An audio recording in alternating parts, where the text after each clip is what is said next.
سائنسدانوں نے ممکنہ طور پر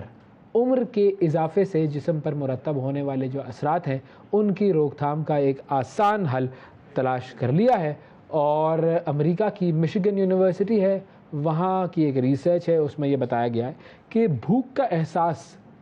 عمر کے اضافے سے جو مرتب اثرات ہیں ان کی روک تھام کا آسان ترین طریقہ ثابت ہو سکتا ہے۔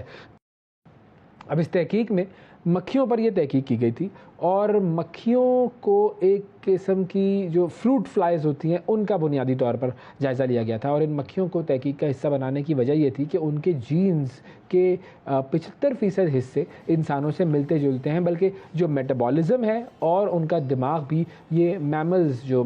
جاندار ہوتے ہیں، ممالیہ جاندار، ان سے مماثلت رکھتا ہے۔ پھر تحقیق کے دوران ان مکھیوں کو بھوک کا احساس دلایا گیا تو ان کی عمر میں اضافہ ہوا ہے۔ اب تحقیق میں خیال یہ ظاہر کیا گیا ہے کہ کبھی ختم نہ ہونے والی بھوک کے احساس سے جو انٹرمیٹنٹ فاسٹنگ کی عمر میں کمی لانے والے اثرات کو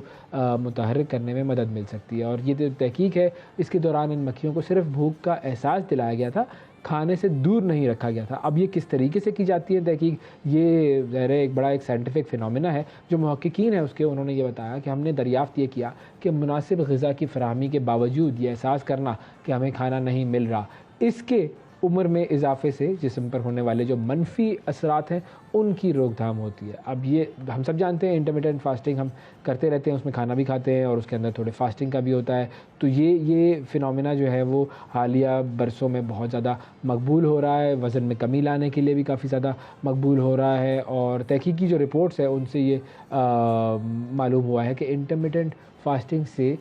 بہت ساری چیزوں میں اور مدد ملتی ہے، اور صحت مند زندگی کا جو حصول ہے وہ ممکن ہو جاتا ہے۔ تو یہ ایک ایسی اب تحقیق ہے کہ سائنسدانوں نے اب مکھیوں پہ یوں کہیے کہ وہ تحقیق کی ہے، اور اس تحقیق سے انہیں یہ چیزیں پتہ چلی ہیں کہ جی اگر آپ کے اندر ایک ہنگر کا احساس ہے تو آپ کی عمر زیادہ ہو سکتی ہے اس سے۔ اب اس کے ریزلٹس، کیونکہ سائنٹیفک جو بھی چیزیں ہمارے سامنے آتی ہیں ان کے ریزلٹس بہت عرصے کے بعد صحیح طریقے سے ہمارے پاس آتے ہیں۔ یہ انیشیل ریسرچز ہوتی ہیں، اور ان انیشیل ریسرچز کی مدد سے کچھ کنکلوژنز نکالے جاتے ہیں، ان کنکلوژنز کی بنیاد پر یہ آپ کے سامنے ایک چیز آ جاتی ہے کہ جی یہ ہمارا ریسرچ پیپر ہے اور یہ کہتا ہے۔